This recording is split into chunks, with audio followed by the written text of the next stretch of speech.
บายดีน้องมีชื่อว่าพิษณุนอคำหรือเอิ้นน้องแทนว่าจ๊อบก็ได้น้องเป็นทีม Clean Energy ของ Fellowship จากกลุ่มที่4เนาะได้มาเฮ็ดเกี่ยวกับ Final Group Project หัวข้อของพวกเราแม่นSolar Fact Now และมื้อนี้เนาะเนื่องในโอกาสของวัน Solar Day พวกเราเลยถือโอกาสพามาทำความเข้าใจเกี่ยวกับการติดตั้งแผงโซลาร์ให้หลายขึ้น เพราะว่าหลายๆคนยังมีความเข้าใจผิดเกี่ยวกับเรื่องนี้เนาะซึ่งวิธีการที่ดีที่สุดในการทำความเข้าใจก็คือหลักๆแม่นการเข้ามาสัมผัสตัวจริง ตอนนี้เนาะพวกเรามาสวนที่ใช้แผงโซลาร์สนองพลังงานไฟฟ้าเข้าในการเฮ็ดการเกษตรของเขาเจ้าเนาะซึ่งจะเป็นจังไดนั้นเฮาไปเบิ่งกันเลย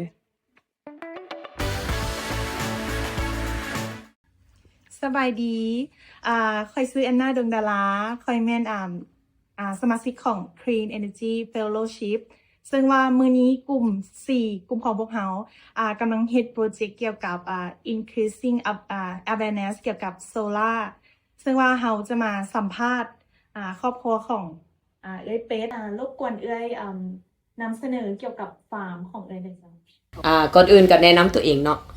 ซื้อเล่นกับแม่นน้องสาวเพิ่นเว้าแล้วซื้อเป็ดซื้อแท้แม่นเพชรเวียงคอนไสยสารแล้วครอบครัวเพชรอรุณวงศ์มาลาส่วนหลายเฮาก็เอิ้นเพิ่นไออรุณเริ่มต้นแท้ๆแหละก็แม่นย้อนความหักมักและด้วยที่ช่วงโควิดเพิ่นล็อกดาวน์เนาะของเฮาก็เลยว่าได้มีโอกาสได้มาเริ่มต้นในการว่าเฮาสิปลูกหยังลงหยังเพื่ออนาคตเวลาเกษียณบำนาญมาเฮาจังสิมีบ่อนจ้างบ่อนอยู่เนาะแล้วมันก็สิแม่นเพื่อสร้างผลผลิตบนตลาดแดเนาะหลักๆก็ส่วนเฮาก็จะมีมะพร้าวไปประเภทกินมากนี่หลายกว่า50กว่าชนิดแล้วเฮาก็ใช้ระบบทั้งไฟฟ้าทั้งโซลาร์เซลล์อยู่ส่วนเฮานี่นะที่ค่อนข้างอำนวยความสะดวกพอสมควร บัดนี้น้องอยากถามว่าเป็นหยังพวกเอ้ยและอายจึงตัดสินใจเลือกนำไซโซล่าเข้าในฟาร์มจุดประสงค์ที่ใช้โซล่านี่หลักๆและแม่นเฮาจะใช้ปั๊มโซลาร์เซลล์เพื่อดูดน้ำมาใส่ต้นไม้เพราะว่าตื่นมามันก็น้ำมันก็จะไหลลดแดดแห้งมันก็จะไหลแห้งแล้วเฮาก็บ่ได้ไปเฮ็ดหยังมันหมายว่ามันจะออโต้ในตัวมันบ่มีแดดมันบ่มีแสงมันก็จะตัดคันว่ามันมีแสงน้อยมันก็ออกน้อยก็เลยว่ามันเป็นจุดดีคันเฮาสิดึงไฟฟ้าโดยเฉพาะได้บ่มันผัดมีค่าใช้จ่ายแพงแล้วเฮาก็ต้องไปคุ้มไปปิดไปเปิดนะมันก็จะบ่ค่อยสะดวกอันนี้นี่มีเฮามีติดตั้งไว้แล้วก็มีแต่ว่าฮอดกลางคืนมามันก็ปิดให้เฮาตอนสวยมามันก็เปิดให้เฮารู้สึกว่ามันจะเหมาะสม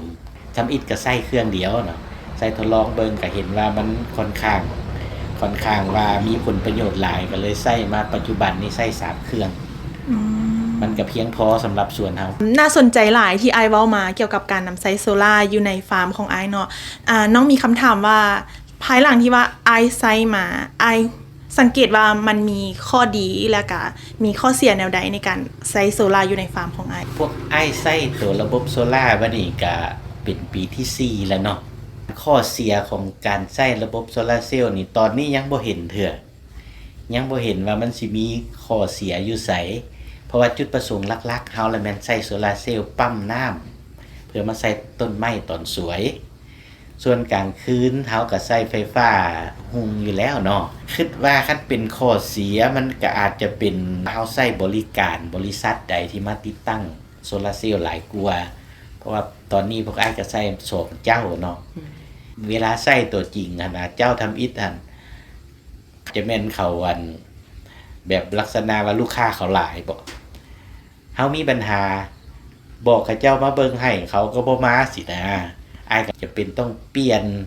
บริษัทใหม่บริษัทนี้หั่นถือว่าดีหลายมีหยังแล้วแม่นติดต่อหาเขาแล้วเขามาแก้ไขให้ลดมีแต่ข้อดีนั่นแหละคันสิว่ายังบ่เห็นข้อเสียเทื่อนอกจากว่าคือเว้ามาเมื่อกี้นั่นแหละบริษัทที่เฮาใช้บริการเขาหั่นเฮาต้องได้ศึกษาเบิ่งรีวิวจากหลายๆบอนแล้วน้องอยากทราบว่าในการติดตั้งโซล่าอยู่ในฟาร์มเอ้ยนี้มีการบำรุงรักษาที่ยุ่งยากบ่เอ้ย การบำรุงรักษาหันง่ายหลายมันบ่ค่อยมีหยังกังวลกับมัน มีแต่ว่าดอกคันเป็นยามแล้งขี้ฝุ่นหลายมันก็มีแต่ว่าช่วงกลางคืนหรือว่าแดดร่มเฮาก็มีแต่สีดล้างแผงมันบ่ให้มันขี้ฝุ่นโอบหลายอันนั้นอันที่1อันที่2ต้นไม้อ้อมๆข้างมันจะบังแสงนะก็พยายามตัดใบสังออกให้มันรับแสงได้เต็มที่เรื่องวิชาการแท้และแม่นบริษัทกรณีมันมีปัญหาเขาเจ้าจะมาช่วยเบิ่งให้เฮาเบิ่งในเบื้องต้นนั่นมีแต่ว่าเฮ็ดให้มันสะอาดบ่เฮ็ดให้มีร่มเงาบังก็ถือว่าหมดเท่านั้นการบำรุงรักษาถือว่าง่ายหลาย ฟังแล้วก็น่าสนใจได้เนาะอีกอย่างอยากแนะนำบอสำหรับยังมีบางคนที่ว่าสนใจอยากติดตั้งโซล่าแต่ก็ยังยานอยู่สินะเจ้า การใช้โซล่านี่ก็อ้ายคิดว่าหั่นมันก็เป็นพลังงานสะอาดเนาะ